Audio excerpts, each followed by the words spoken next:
Hello everyone. जैसा कि आप लोग जानते हैं, रेलवे ग्रुप डी का वैकेंसी फिर से आ चुका है, जिसमें टोटल 22,000 पोस्ट है। इस एग्जाम में 25 क्वेश्चन साइंस से पूछे जाते हैं, जो कि 9-10 क्लास के लेवल के होते हैं। तो आज के इस वीडियो में हम लोग देखेंगे बायोलॉजी के कुछ इंपॉर्टेंट क्वेश्चन। बायोलॉजी, जिसे हिंदी में हम जीव विज्ञान कहते हैं, ये शब्द दो शब्द से जुड़कर बना है। एक है आपका बायोस और एक है लोगोस। बायोस का अर्थ होता है सजीव, इसमें जीव जंतु पेड़ पौधे आएंगे जो जीवित होते हैं, जिनमें जान होती है। लोगोस का अर्थ होता है अध्ययन करना। तो बायोलॉजी में हम सजीवों का अध्ययन करते हैं। इसका एग्जाम्पल में आपका आ जाएगा वनस्पति, यानी कि पेड़ पौधे प्लांट वगैरह, और दूसरा आ जाएगा आपका जीव जंतु यानी कि एनिमल, और इसी में हम मनुष्य भी आएंगे। तो सजीवों के इस अध्ययन में सबसे पहले हम लोग ये देखेंगे कि सजीवों की विशेषता क्या होती है। तो यहाँ पे सजीवों की सबसे पहली विशेषता है कि ये श्वसन करेंगे, यानी कि हम लोग जो जीव जंतु होते हैं, पेड़ पौधे होते हैं, हम लोग श्वास लेते हैं। सेकंड पॉइंट है कि हम लोग श्वास लेने के दौरान ऑक्सीजन ग्रहण करते हैं और कार्बन डाइऑक्साइड गैस का उत्सर्जन करते हैं। तो श्वसन चाहे पेड़ पौधे करें या फिर जीव जंतु करें, हम लोग श्वसन के दौरान ऑक्सीजन ही ग्रहण करेंगे और कार्बन डाइऑक्साइड का उत्सर्जन करेंगे। थर्ड पॉइंट है पोषण, यानी कि न्यूट्रिशन। हम लोग अपना पोषण स्वयं करते हैं। और नोट में आप लोग ये लिख लीजिए कि वनस्पति यानी कि जो पेड़ पौधे प्लांट्स होते हैं, ये प्रकाश संश्लेषण की क्रिया के द्वारा भोजन बनाते हैं, इसीलिए भी इसे उत्पादक कहते हैं, यानी कि प्रोड्यूसर कहा जाता है। इसके साथ ही इन्हें स्वपोषी भी कहा जाता है, ऑटोट्रॉप्स। क्यों? क्योंकि ये अपना स्वपोषण करते हैं, खुद से पोषण करते हैं। फोर्थ पॉइंट है गति, यानी कि मूवमेंट करना। तो जितने भी सजीव होते हैं, जो जीवित होते हैं, ये मूवमेंट करते हैं। पांचवा पॉइंट है प्रजनन, यानी कि रिप्रोडक्शन। तो इस प्रजनन के दौरान वे अपने जैसे ही संतति को उत्पन्न करते हैं, यानी कि इनमें संतान उत्पन्न करने की क्षमता होती है। छठा पॉइंट है उत्सर्जन, यानी कि एक्सक्रेशन। इसमें इंसान मतलब जो भी सजीव होता है, ये पसीना, पानी, मूत्र और मल के द्वारा अपने अंदर की जो गंदगी होती है उसे बाहर निकालता है। सातवां पॉइंट है वृद्धि, यानी कि ग्रोथ होना। तो हम सजीवों में वृद्धि होते रहती है।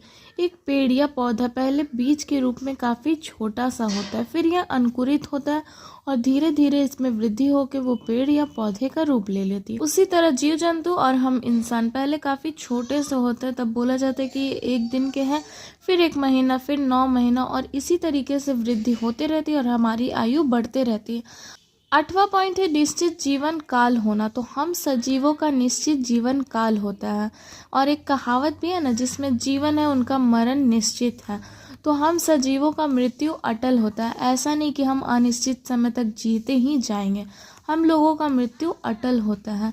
तो ये 8 पॉइंट थे सजीवों की विशेषता। अब देखेंगे कि बायोलॉजी के जनक कौन है। तो बायोलॉजी के जनक है अरस्तु। इनका पूरा नाम है एरिस्टोटल, और इनकी एक पुस्तक है हिस्टोरिया ऑफ एनिमिलिया। एनिमिलिया यानी एनिमल, तो इनमें सजीव आते हैं। और इस पुस्तक में अरस्तु ने जंतुओं की शारीरिक संरचना और अंगों को विस्तृत रूप से लिखा है। अगर पूछा जाए कि बायोलॉजी शब्द देने वाले कौन है, तो बायोलॉजी शब्द देने वाले फ्रांस के वैज्ञानिक हैं लैमार्क और ट्रेवेनाक। इन्होंने 1802 में बायोलॉजी शब्द दिया है। अब देखेंगे कि बायोलॉजी में किसका अध्ययन किया जाता है। तो ये मैं आप लोगों को पहले ही बता चुकी हूँ कि बायोलॉजी में सजीवों का अध्ययन किया जाता है, जिसमें जीव जंतु और प्लांट पेड़ पौधे आते हैं। तो देखिए, जीव जंतु यानी कि एनिमल, इसके अध्ययन को जूलॉजी कहा गया है, जंतु विज्ञान। इसमें जीवों की संरचना, उनके अंग, उनकी कोशिका और उनकी हर एक्टिविटी का अध्ययन किया जाता है। किसमें? जूलॉजी में। जूलॉजी शब्द देने वाले कौन है? तो ये है अरस्तु। दूसरा है वनस्पति यानी कि प्लांट, और इसके अध्ययन को बोटनी कहते हैं, यानी कि वनस्पति विज्ञान। इसमें पेड़ पौधों की संरचना का अध्ययन किया जाता है, इसलिए इसे बोटनी कहते हैं। इस बोटनी शब्द को देने वाले हैं थियोफ्रैक्टस। जैसे अरस्तु की एक पुस्तक है हिस्टोरिया ऑफ एनिमिलिया, तो एनिमिलिया में एनिमल शब्द आ रहा। उसी तरह थियोफ्रैक्टस की एक पुस्तक है हिस्टोरिया ऑफ प्लांटेनम, उसमें प्लांट शब्द आ रहा। तो इन दोनों के नाम और इन दोनों के पुस्तक का भी नाम आप लोग याद रखिएगा। नेक्स्ट पॉइंट है फादर ऑफ माइक्रोबायोलॉजी यानी कि सूक्ष्म जीव विज्ञान के जनक कौन है। तो सूक्ष्म जीव विज्ञान के जनक है ल्यूवेनहॉक और इन्होंने सबसे पहले जीवाणु यानी कि बैक्टीरिया की खोज की 1676 में। तो अगर पूछा जाए कि जीवाणु की खोज करने वाले कौन है तो ये है ल्यूवेनहॉक। और जब इन्होंने जीवाणु की खोज की थी तो खोज के समय उन्होंने जीवाणु को नाम दिया था जंतुक। इसका अर्थ होता है एनिमल क्यूल। इसके साथ ही जीवित कोशिका की खोज करने वाले भी ल्यूवेनहॉक ही है। तो इन दोनों चीज़ों को आप लोग याद रखिएगा। नेक्स्ट पॉइंट है फादर ऑफ बैक्टीरियोलॉजी यानी कि जीवाणु जीव विज्ञान के जनक कौन है। तो जीवाणु जीव विज्ञान के जनक है Louis Pasteur. Father of bacteriology यहाँ पे पूछा गया है तो लुई पाश्चर होगा। अगर बैक्टीरिया का पूछा जाता तब ल्यूवेनहॉक होते हैं। तो जीवाणु यानी कि बैक्टीरिया के खोजकर्ता ल्यूवेनहॉक है, लेकिन बैक्टीरियोलॉजी के जनक है लुई पाश्चर। तो यहाँ पे आप लोग कंफ्यूज मत होना। रेबीज का टीका का खोज करने वाले कौन है। तो रेबीज का टीका का खोज करने वाले भी लुई पाश्चर ही हैं। रेबीज ये कुत्ते के काटने से होने वाला रोग है। अगर ये किसी को हो जाता है तो 100% उसकी मौत होनी ही है। रेबीज में क्या होता है, रेबीज में पानी से डर लगता है, इसे हाइड्रोफोबिया भी कहते हैं। इसके साथ ही पाश्चुरीकरण अभिक्रिया देने वाले कौन है। तो पाश्चुरीकरण अभिक्रिया देने वाले भी लुई पाश्चर ही है। और इस पाश्चुरीकरण अभिक्रिया में दूध को हल्का गर्म करते हैं यानी कि मिल्ड वार्म करते हैं ताकि उसका जो रोगजनक है वो मर जाए, और इसे ही पाश्चराइजेशन कहते हैं। पाश्चराइजेशन का अर्थ होता है दूध को रोगजनक मुक्त करने के लिए हल्का गर्म करना। रोगजनक मुक्त करना यानी कि जो उसका कीटाणु है वो मर जाए।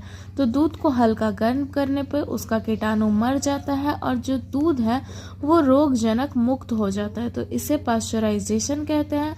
पाश्चुरीकरण ये आपका लुई पाश्चर के नाम पे ही इसको पाश्चुरीकरण नाम दिया गया है। तो अगर पूछा जाए पाश्चुरीकरण अभिक्रिया में क्या होता है तो इसमें दूध को हल्का गर्म किया जाता है ताकि उसका कीटाणु मर जाए। नेक्स्ट पॉइंट है फादर ऑफ इम्यूनोलॉजी यानी कि प्रतिरक्षा विज्ञान का जनक। इम्यूनोलॉजी का अर्थ होता है रोगों से लड़ने की क्षमता। तो प्रतिरक्षा विज्ञान का जनक कहा गया है एडवर्ड जेनर को। और विश्व का सबसे पहला टीका यानी कि वर्ल्ड का फर्स्ट वैक्सीन चेचक का टीका का खोज करने वाले हैं एडवर्ड जेनर। और इन्होंने 1796 में इस चेचक का टीका का खोज किया और ये विश्व का सबसे पहला वैक्सीन है। वैक्सीन शब्द देने वाले कौन है। तो वैक्सीन शब्द देने वाले भी एडवर्ड जेनर है। ये जो वैक्सीन शब्द है ये वाका शब्द है, वाका यानी कि गाय से लिया गया है। नेक्स्ट पॉइंट है फादर ऑफ जेनेटिक्स यानी कि अनुवांशिकी के जनक कौन है। तो अनुवांशिकी के जनक है ग्रेगर जॉन मेंडल। और अनुवांशिकी में ऐसे गुणों का अध्ययन होता है जो पीढ़ी दर पीढ़ी स्थानांतरित होते हैं। इस जेनेटिक्स का पता लगाने के लिए ग्रेगर जॉन मेंडल ने किस पौधे में रिसर्च किए, ये क्वेश्चन पूछा जाता है। तो जेनेटिक्स का यानी कि अनुवांशिकी का पता लगाने के लिए ग्रेगर जॉन मेंडल ने मटर के पौधे में काफ़ी सारे रिसर्च किए थे। कभी कभी एग्जाम में ऐसे क्वेश्चन भी पूछे जाते हैं मटर के पौधे से रिलेटेड कि लंबे लंबे मटर के पौधे के मिलने से कौन सी संतति प्राप्त होती है या लंबे और बौने मटर के पौधे मिलने से कौन सी संतति प्राप्त होती है। तो ये हम लोग नेक्स्ट वीडियो में जानेंगे। और एक आप नोट कर लीजिएगा कि सजीव और निर्जीव के मध्य योजक कड़ी के रूप में कौन काम करता है। ये क्वेश्चन कभी कभी पूछा जाता है। तो सजीव और निर्जीव के मध्य योजक कड़ी के रूप में वायरस यानी कि विषाणु कार्य करता है। यही अगर आपसे पूछा जाए कि पादप और जंतु के मध्य योजक कड़ी के रूप में कौन काम करता है, तो पादप और जंतु के मध्य योजक कड़ी के रूप में युग्लिना काम करता है।